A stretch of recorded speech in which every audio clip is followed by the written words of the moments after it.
puder, então, aproveitar esse gancho aí, explicar para nós, né, o grande Recados do Corpo, como que ele funciona, qual que é a ideia por trás. Vamos lá. Falamos bastante disso no último episódio também, né, no primeiro episódio. Mas antes de mais nada, né, é importante a gente dar os disclaimers, né, os avisos necessários sobre esse assunto, porque é um assunto polêmico e as pessoas precisam entender o que a gente está falando aqui, né, sem viajar. Então, primeira coisa, tudo que eu estou falando aqui é meu ponto de vista, é minha opinião, baseado nas minhas experiências e no meu conhecimento. Tá longe de ser a verdade absoluta. Se você concordar, maravilha, muito bem-vindo, muito bem-vinda. Se não concordar, maravilha, também tá perfeito, tá? Então, assim, é só manter o respeito. Eu não sou contra a medicina, não sou contra remédio, pelo amor de Deus, tá? Remédio é assim, gente. Se a pessoa tá se afogando, eu não vou falar para ela ficar calma e nadar. Eu vou jogar uma boia para ela parar de se afogar. Remédio é isso, é a boia, tá? Mas não adianta jogar a boia e deixar a pessoa lá. Ela precisa nadar. Então, os recados do corpo é esse nadar, ok? A gente separa dessa maneira. Então, de forma alguma, eu sou contra remédio, ou contra medicina, ou contra médicos, enfim, muito pelo contrário, é o que eu sempre falo. Meu trabalho ele não é exclusivo no sentido de excluir né, a medicina, mas sim no sentido complementar e de união das medicinas, que é o que precisa começar a acontecer. A gente tem um monte de casos aí de médicos espíritas, de médicos que têm conhecimento mediúnico espiritual, que tem muito mais facilidade em lidar com os pacientes, né, encaminhar os pacientes e curas milagrosas, né? Porque o que a gente chama de milagre hoje é o ordinário de amanhã, né? Mas, dito isso, esses avisos gerais, a gente pode começar a falar sobre os recados do corpo. Então, que são, né, os recados do corpo? É você entender o que o seu corpo quer dizer quando ele dói. O que a gente precisa entender assim, se não doesse, você ia morrer e não ia nem saber o que aconteceu. Você não ia nem ter a oportunidade de fazer alguma coisa a respeito. Então a dor, a doença, o que quer que seja, ela mostra a possibilidade, né, ou a necessidade, na verdade, de que algo precisa ser feito. Né? E aí a gente começa a falar aqui que corpo é espelho da consciência, de máquina, que é o corpo, e operador, que é a consciência, que foi o que a gente falou no primeiro episódio. Que foi sensacional, né? Foi muito bom também. Assistam. Então, não vou ficar repetindo muito mais coisa. A gente pode entrar em mais detalhes, eu acho, né? E aí eu tô aberto, se vocês quiserem falar sobre algum aí que Qual a galera... que é a que mais chega pra você? Lá? Fibromialgia, disparado. Sério mesmo? Fibromialgia. Nossa, muito. Achei que ia chegar uma coisa. É onde coisa chega mais para atendimento, é onde chega de pergunta. Nossa, muito, muito, muito. Já vamos falar, né? A fibromialgia. A fibromialgia, qual que é o recado que ela traz para nós, né? A fibromialgia, ela está relacionada com uma estagnação prolongada. Então, é alguma decisão grande, importante, que não foi feita, que não foi tomada, tá? Então, o que eu quero dizer com decisão grande? Vamos lá, fim de um casamento, sair de um emprego, mudar de cidade, mudar de país, superar um luto, superar um término, enfim. Coisas relevantes para a sua vida, tá? Grandes decisões. A fibromialgia está relacionada com grandes decisões que não foram tomadas, não foram feitas. Por que dói? O que é a dor do ponto de vista metafísico? Energia acumulada, densificada. Então está preso ali. A fibromialgia é dor crônica, ou seja, dói a todo momento. Né? Ou seja, tem muita coisa acumulada ali. Então, eu tive casos, inclusive, de fazer a mesa radiônica, uma mesa, e a pessoa se curar completamente. De tanta liberação energética que é feito ali. Com uma só? Uma só. Então, assim, e mais de um caso. Né? Isso é muito interessante para vocês entenderem o nível energético que engloba a fibromialgia. Tá? Precisar de remédio, toma remédio. Não sou contra isso, pelo amor de Deus. Mas não adianta nada dar a boia e não nadar. Tá? Precisa nadar para sair disso. A gente quer resolver as coisas. Tá? Se a torneira está pingando, eu preciso secar o chão e fechar a torneira. Não é? O remédio seca o chão. Se continuar pingando, vai molhar de novo.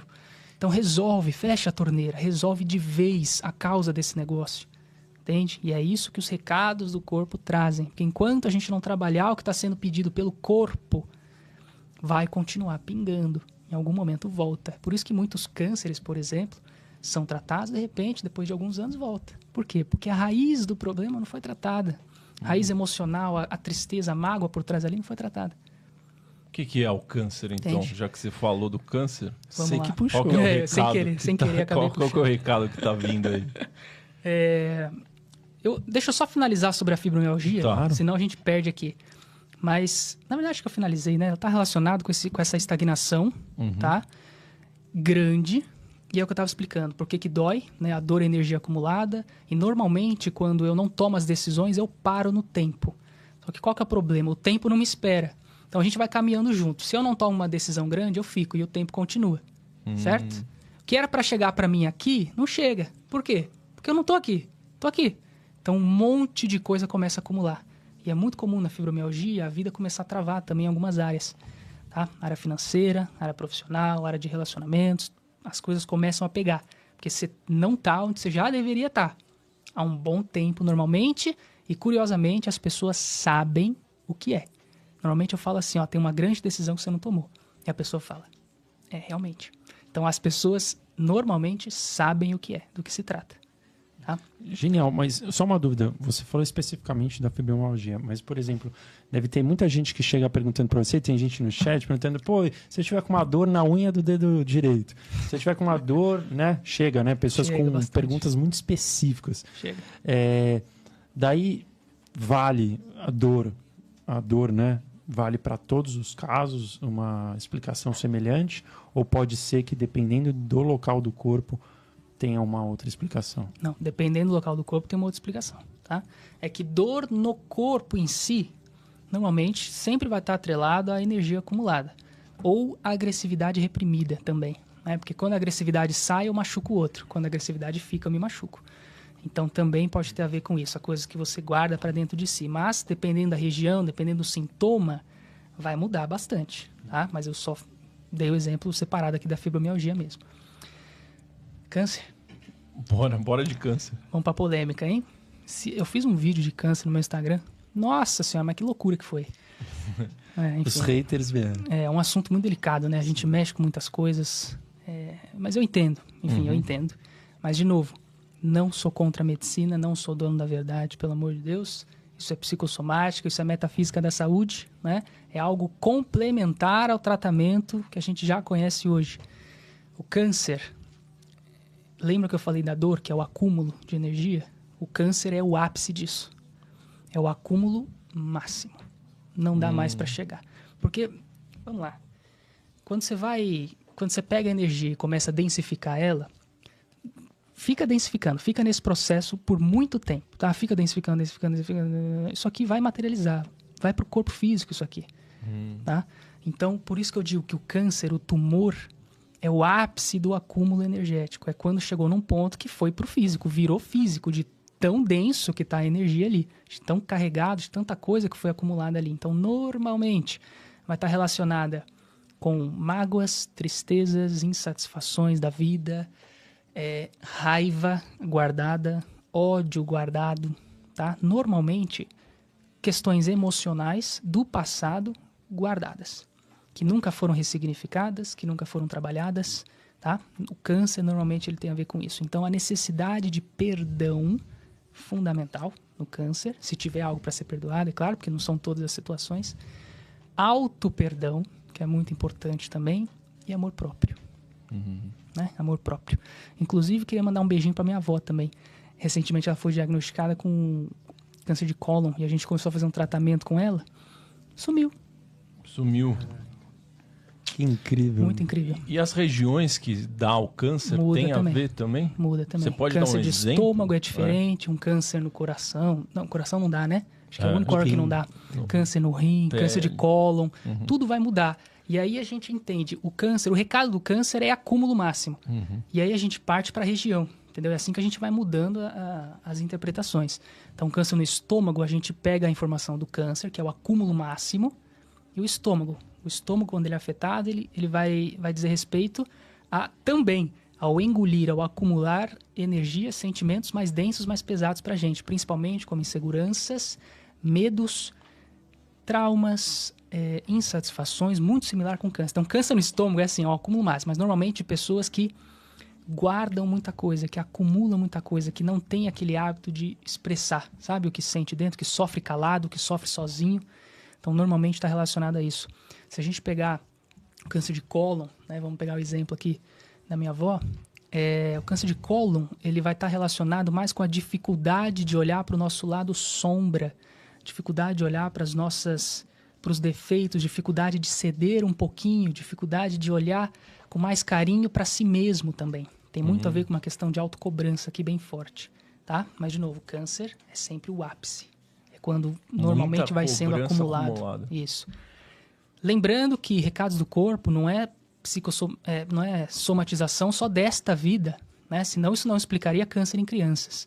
Então, também é um caso importante aqui da gente estar falando, que o que eu falo ali no meu Instagram e nos podcasts que eu vou, é que isso é uma das possibilidades de uma interpretação de uma doença. Mas existem infinitas. Tá? As que eu falo são sempre as mais comuns. Então é importante deixar isso claro. E é o que eu falei, não é só somatização desta vida, né? Podem ser somatizações de vidas passadas. Então vamos supor, você vem de 3 vidas já passadas, tendo dificuldade de se comunicar absurdamente. Você não fala o que sente, não expressa o que sente. Na 4ª vida, você pode vir com um câncer de tireoide já tranquilamente. Percebe? Então, assim, pode ser sim somatização de vida passada. Normalmente é o que acontece com as crianças, com os bebês. Outra possibilidade de criança e bebê é questão de provação, tá? Tanto para o bebê, para aquele espírito, quanto para os pais. Tá? Isso é muito importante também. Porque às vezes, nem sempre, né, o bebê que tem câncer ele vai desencarnar. Né? Às vezes é só uma luta muito difícil, né? Mas que é superada. Mas essa luta é extremamente importante para o desenvolvimento tanto daquele espírito que está bebê, quanto dos pais que estão ali lutando com ele, né? Junto com ele. Então tem essa possibilidade também. E o câncer em si, ele por que é um processo de provação também, né? Porque ele é uma purgação do espírito. O doutor Paulo César Frutuoso, não sei se vocês já ouviram falar dele. Ele, nossa, é incrível, né? E ele fala bastante sobre o câncer. E ele fala isso também, que os próprios espíritos, né, explicaram isso para ele, que quando o câncer é retirado, toda a somatização emocional que estava ali naquele espírito também é retirada. Então, retirar o câncer, o tumor, também está curando o espírito, também está tirando dele aquele registro. Então, às vezes, a criança vir com câncer agressivo e aquilo ser retirado dela ajuda o espírito a se livrar daquele padrão mais rapidamente, mais facilmente. Tá? Então, assim, as possibilidades são infinitas, né? Somatização dessa vida, somatização de vidas passadas, provação e... É isso, né? São essas 4. Você falou da sua avó, né? É câncer de cólon, certo? Isso. Se você puder explicar um pouco como foi o processo de terapia com ela? Eu não estava muito por dentro... Não, terapia sim. Eu não estava muito por dentro do processo dela. Mas eu fiquei sabendo, ela teve câncer de cólon, deu metástase no fígado, se eu não me engano. E eu comecei a trabalhar com água fluidificada. Água fluidificada. Né? Eu magnetizava, fluidificava as águas dela e a metástase sumiu e o câncer de cólon regrediu. Caramba. Mas é o que eu sempre falo, quem fez isso fui eu? De maneira alguma, mas nunca. Foi ela. Ela tem uma fé em Jesus imensa. Entende? E ela conhece meu trabalho, ela tem orgulho de mim, então envolve todo esse processo, né, de acreditar no que eu estou fazendo. É isso que cura. Acreditar cura, né? Mas, sem dúvida. Terapeuta, você terapeuta, você acha que você cura alguém? Você não cura ninguém, meu amigo. Quem cura é a pessoa vem de dentro.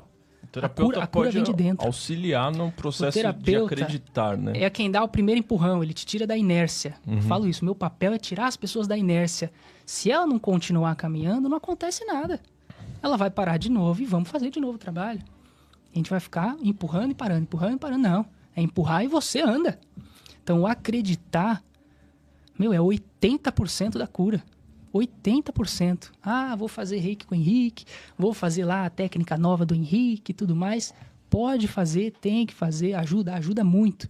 Mas você é ainda mais importante. Você tem um papel ainda mais importante para a sua cura. O que as pessoas hoje falam, né? Jesus é o Salvador. Não, você é seu Salvador. Jesus é a inspiração. É ser como Ele. Percebe? É aquela história, não sei se vocês assistiram a série do The Chosen.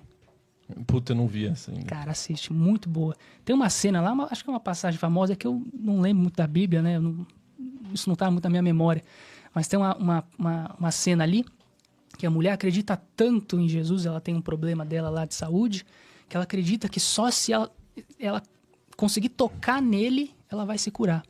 E aí tá naquela multidão, né, dele na cidade ali, de repente ela consegue só encostar no manto dele e ela é curada, e ele percebe isso, né? E aí ele fala para ela justamente, a sua fé te curou.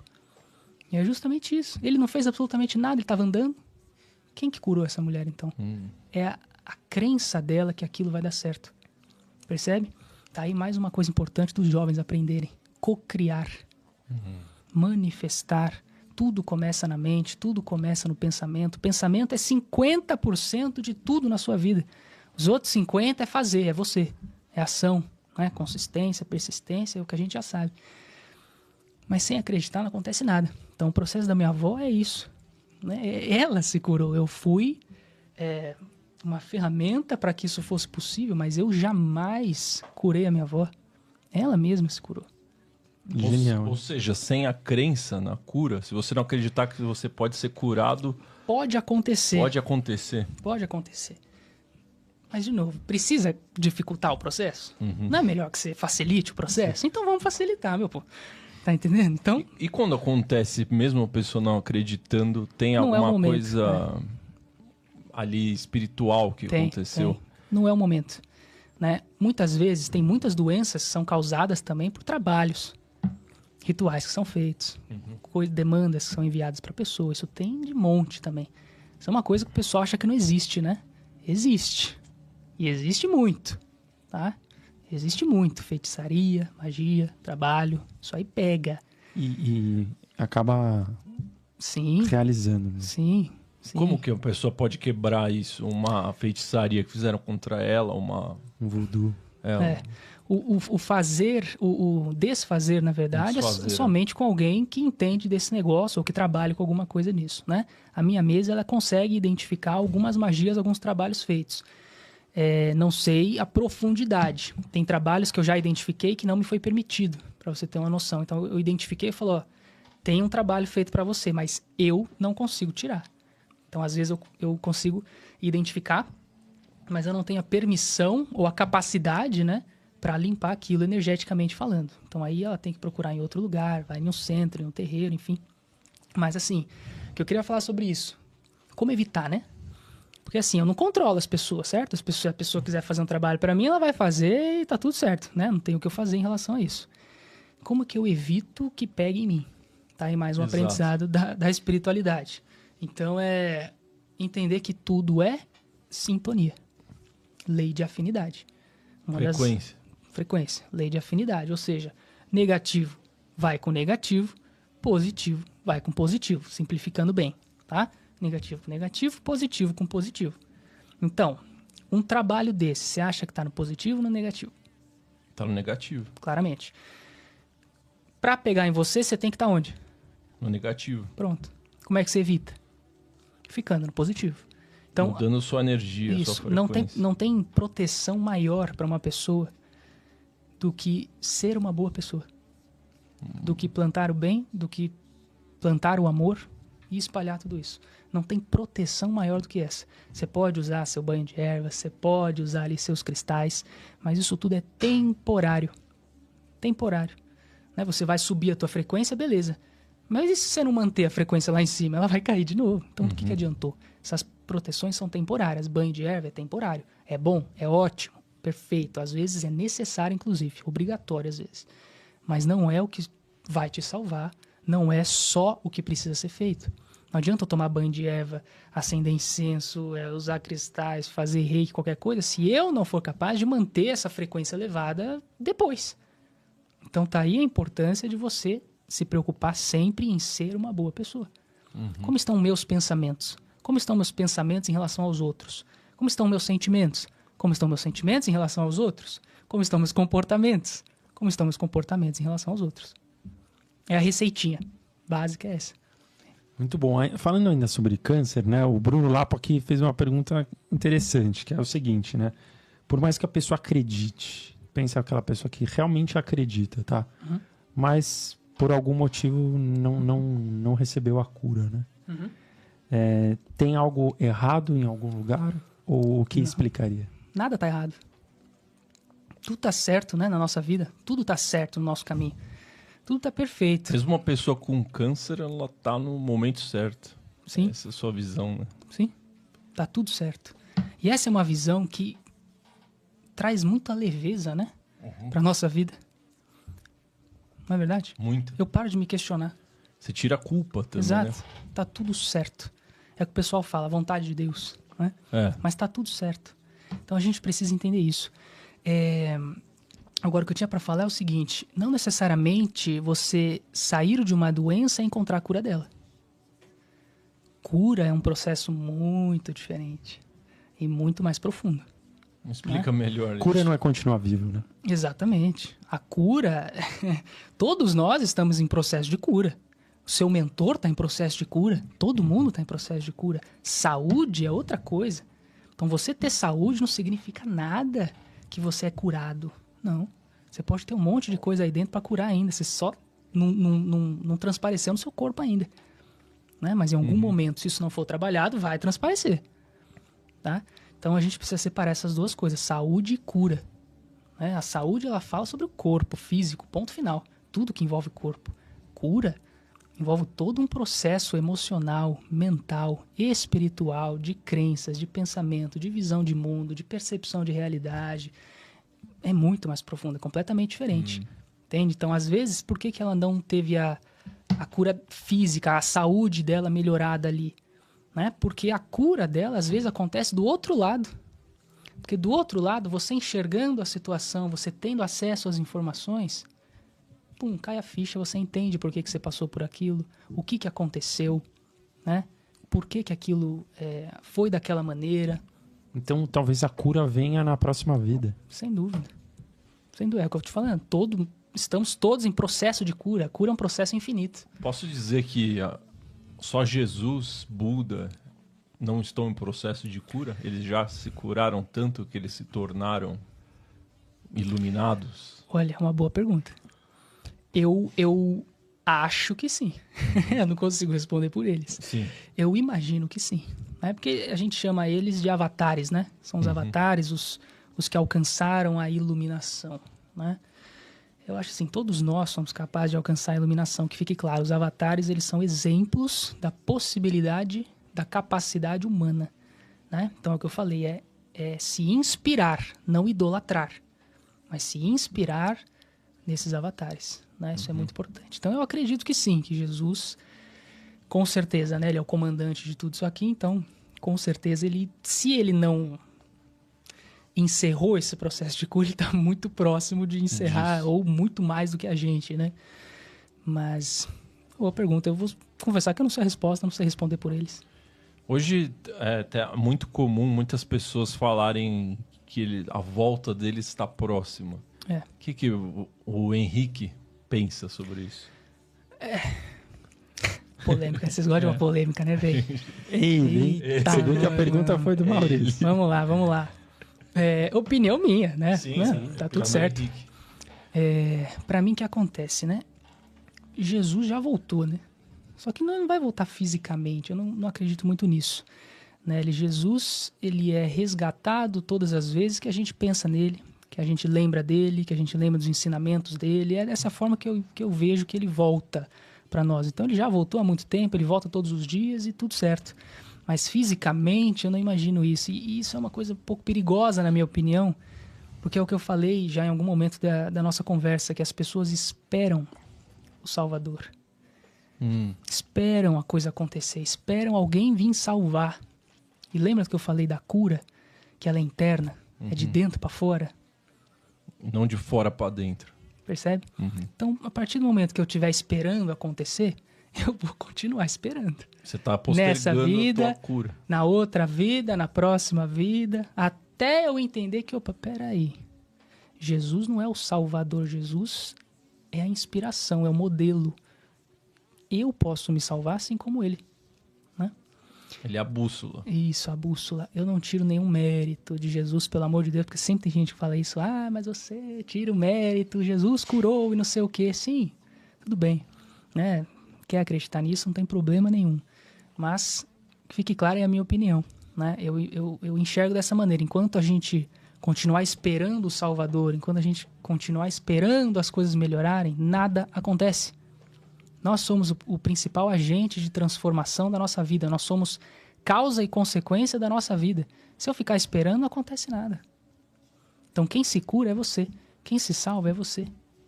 Quem se resgata é você. Sempre. Genial, muito.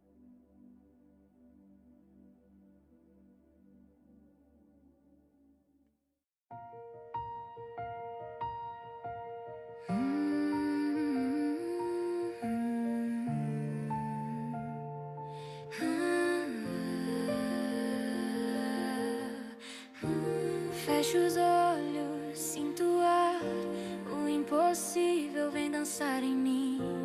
Cada passo muda o chão, onde eu piso nasce um jardim. Eu solto o medo, deixo ir, respiro fundo e volto a me ouvir.